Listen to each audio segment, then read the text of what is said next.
Hello students, in chapter number 14 we see that Henry now felt a masquerader in civilian dress, means in civilian dress he feels like a ढोंगी person, क्योंकि वो उनमें uncomfortable feel कर रहा है क्योंकि काफ़ी लंबे टाइम से वो एक यूनिफॉर्म में था और आज वो सिविलियन ड्रेस में है. Then he caught a train to Stresa, क्योंकि उसे स्ट्रेसा जाना है, and he was almost alone in the railway compartment. Though he had a newspaper, but he didn't read it because he didn't want to know something about war. He wanted to forget the war and he had made a separate peace. अब उसने अकेले ही अपने लिए एक piece कायम कर ली थी. He felt damned lonely. He was glad that when the train reached Stresa, from the station he went out to the Grand Hotel where he had once stayed. जब वो और कैथरीन दोनों छुट्टियां मनाने के लिए आते हैं, जब वो मेडिकल लीव पे होता है तो वो उस होटल में ठहरते हैं. The barman at the hotel recognised him. Henry told him that he had come there to spend his convalescent leave या medical leave. He also inquired from the barman whether he had seen two English girls who had arrived in the town 2 days before. Then the barman informed him that the two English girls were staying in a small hotel near the station. The barman also asked some question regarding war, but Henry told him that he would not like to talk about war. War के बारे में बात नहीं करना चाहता. He felt that war was a long way away, कि अब युद्ध उससे बहुत दूर जा चुका है. He said that there was no war here, यहाँ कोई वॉर नहीं है. Then I realized that it was over for me, but I didn't have the feeling that it was really over. कहता है कि यह युद्ध है मेरे ऊपर से ख़त्म हो चुका है, परंतु अभी भी मुझे रियलाइज़ नहीं हो रहा है, यह फीलिंग अभी रियलाइज़ नहीं हो रहा है कि युद्ध है सचमुच ख़त्म हो चुका है.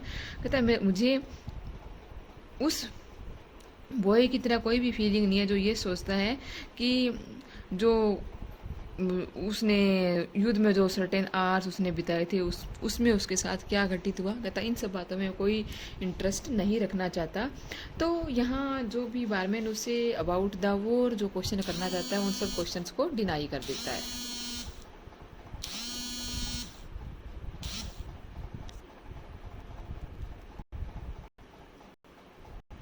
In the rest part of the 34, we see that Catherine and Ferguson, when they were eating their supper, Henry reached their hotel, and Catherine find a very pleasant surprise. Ferguson accused Henry that he has created trouble for Catherine. She also accused him that he was a timid fellow, एक डरपोक किस्म का person है. कहता है उसने उसके साथ लव मेकिंग की और जब वो प्रेग्नेंट हो गई तो वो एक डरपोक की तरह उसको छोड़ के भाग जाता है. देन शी सेड दैट, वो उसको कहती है कि तुम एक बहुत ही वर्स किस्म के, बहुत ही बुरे किस्म के पर्सन हो और तुम एक इटालियन यूनिफॉर्म में एक स्नेक हो. ठीक है. तब कैथरीन है कि ये मन में है हेनरी के लिए कोई इल फीलिंग नहीं है. वो कैथरीन है अभी उसको पाके बहुत ही खुश है. इस पर फर्गूसन है फिर उन दोनों को ही डांटती है कि वो दोनों ही हैं किसी भी प्रकार की शेम से परे हैं या उन्होंने अभी तक अपनी मैरिज नहीं की है और without marriage she is pregnant. परंतु हेनरी और कैथरीन को उसकी इस बात से वो बिल्कुल भी माइंड नहीं करते हैं. परंतु फर्गूसन है फिर हेनरी को डांटती है कि उसने अभी तक कैथरीन से मैरिज क्यों नहीं की. उसके बाद वो पूरी जो वो नाइट है जो हेनरी है वो होटल में ही कैथरीन के साथ बिताता है. दोनों बहुत ही खुश होते हैं. अगले दिन मॉर्निंग में कैथरीन कहती है कि सी स्पेंड है वेरी लवली नाइट. तो यहाँ हम ये देखते हैं कि कैथरीन का टोटल डिवोशन है वो हेनरी के प्रति फुल डिवोशन है. और हेनरी भी हम यहाँ देख सकते हैं कि वो कैथरीन की तरफ अट्रैक्टेड है और वो उसको ये भी बताता है कि उन दोनों को अब ये प्लेस छोड़ करके स्विट्जरलैंड चले जाना चाहिए क्योंकि वो उनके लिए एक फ़ाइन प्लेस है. और हेनरी कैथरीन के साथ शेयर करता है कि वो अब युद्ध से डिजर्टेड होने के बाद या युद्ध से भाग जाने के बाद वो एक क्रिमिनल की तरह फील कर रहा है. तब कैथरीन कहती है ये उसके लिए प्रॉपर वर्ड नहीं है because he was only in the Italian army, but he is a American person who had left the war. So ये जो क्रिमिनल वर्ड है वो उसको शूट नहीं करता, वो एक इटालियन पर्सन को ही शूट करता है, वो तो एक अमेरिकन है, ठीक है। इस पर कैथरीन बहुत अधिक खुश हो जाता है कि कैथरीन है वो अच्छी लड़की है। ये हम पूरा का पूरा जो 34 चैप्टर में देखते हैं।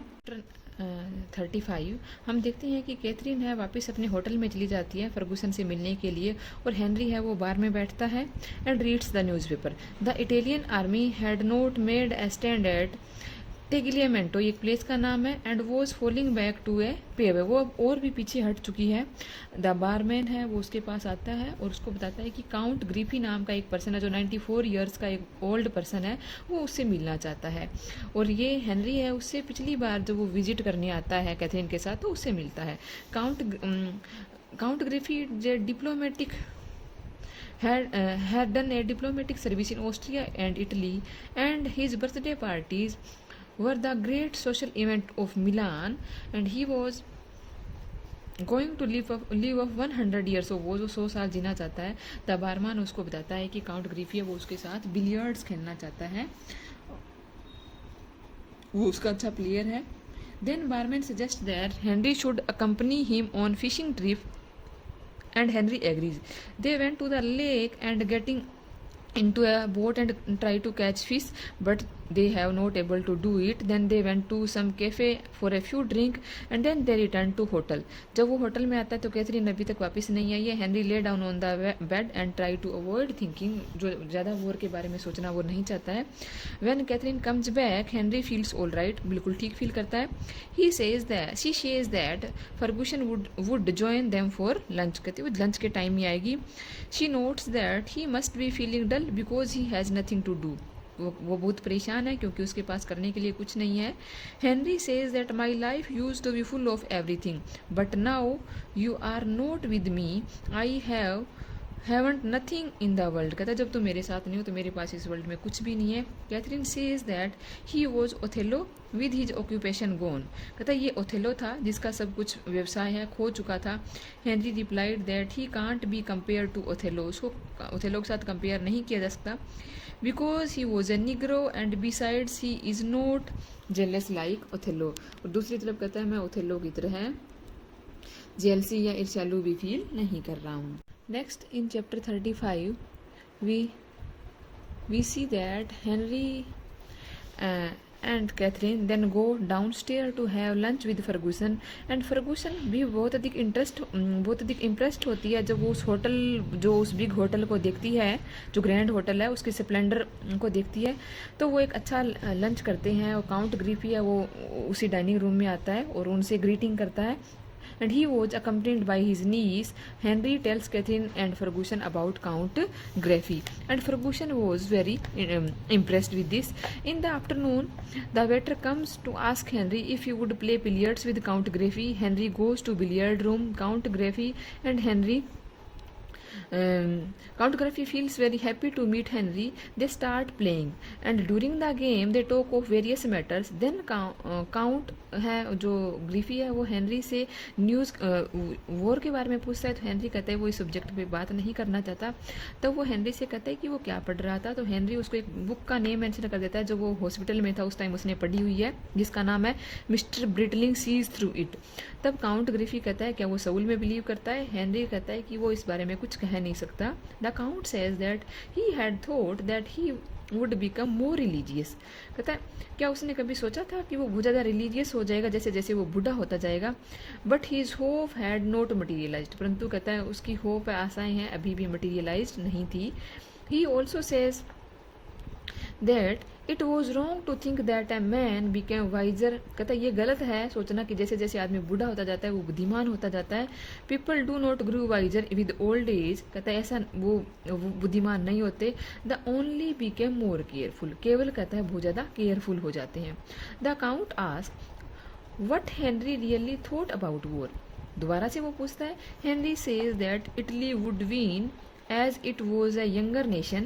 The count then asked Henry to play for him when he is dead, तो जब मैं मर जाऊंगा तो pray for him, कहता मेरे लिए प्रे करना।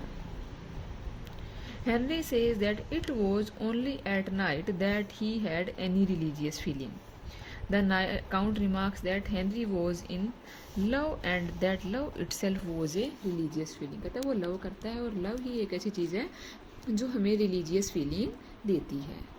36 हम देखते हैं कि रात को वहाँ पे काफ़ी बड़ा स्टॉर्म आता है। Henry woke to hear the rain lashing at the window pane से वो जो बारिश के गिरने की आवाज़ सुनता है। Then someone knocked at the door. Henry opened the door and found the barman होता है। He asked him that he was in trouble. The barman replied that Henry who was in trouble and explained that the police were going to arrest him in the morning. वो barman उसको बता देता है कि police आ रही है उसको arrest करने के लिए। He said that the police had noted that he had been at this hotel before as an officer and that now he was there out of uniform. After the cooperative retreat, the police were arresting everybody who aroused their suspicion. यहाँ हम देखते हैं कि वो कहता है कि पहले पुलिस को पता लगा कि पहले ये आदमी है, एक ऑफिसर ने तुम्हें देखा कि एक एज ए ऑफिसर तुम इस होटल में आए थे और अब तुम एक सिविलियन के यूनिफॉर्म में हो। तो पुलिस ने ये चीज़ें हैं नोट कर ली हैं। अब जो हेनरी है वो बारमैन को बताता है कि वो अरेस्ट नहीं होना चाहता। The barman suggest that he should escape to Switzerland and he also offered his boat for this purpose. No doubt there was a storm, but it was almost over. Though the weather was still rough, Henry asked Catherine if she would agree to the barman's proposal to escape to Switzerland in a boat. Then she said that she had no objection. Now Catherine also thanked the barman for the service he was doing for both of them. Then barman says that ये तो उसकी खुशी है कि वो उन दोनों की हेल्प कर रहा है। बारमैन है दोनों का लगेज लेता है और हेनरी और कैथरीन दोनों को है लेक के शोर पे छोड़ देता है। And he also handed over his boat to them. Henry offer to pay something to barman for boat but barman didn't accept it. He says that he manage to reach Switzerland safely. He gave Henry some sandwich, bottle of brandy, bottle of wine, and he then gave Henry necessary instruction for the journey by the boat. वो कहता है कि अब 11 o'clock हो चुके हैं। यदि वो लगातार रोइंग करता रहा पूरे के पूरे टाइम तो सुबह 7 बजे तक वो स्विट्जरलैंड में होगा, क्योंकि वहाँ से स्विट्जरलैंड की जो टोटल दूरी थी वो ओनली 35 किलोमीटर थी। और वो हेनरी को ये भी अश्योर दिलाता है कि विंड है हवा है वो उनके लिए फेवरेबल रहेगी। वो इसकी वो विश करेगा गॉड से और कैथरीन को भी गुड लक बोलता है और फिर उन दोनों की बोट को पानी में वो पुश कर देता है। तो यहाँ हम देखते हैं कि जो इस चैप्टर में है हेनरी है वो स्विट्जरलैंड को की तरफ भाग जाना चाहता है और यहाँ हम एक बारमैन का भी गुड नेचर या उसकी काइंडनेस भी शो होती है हेनरी के प्रति।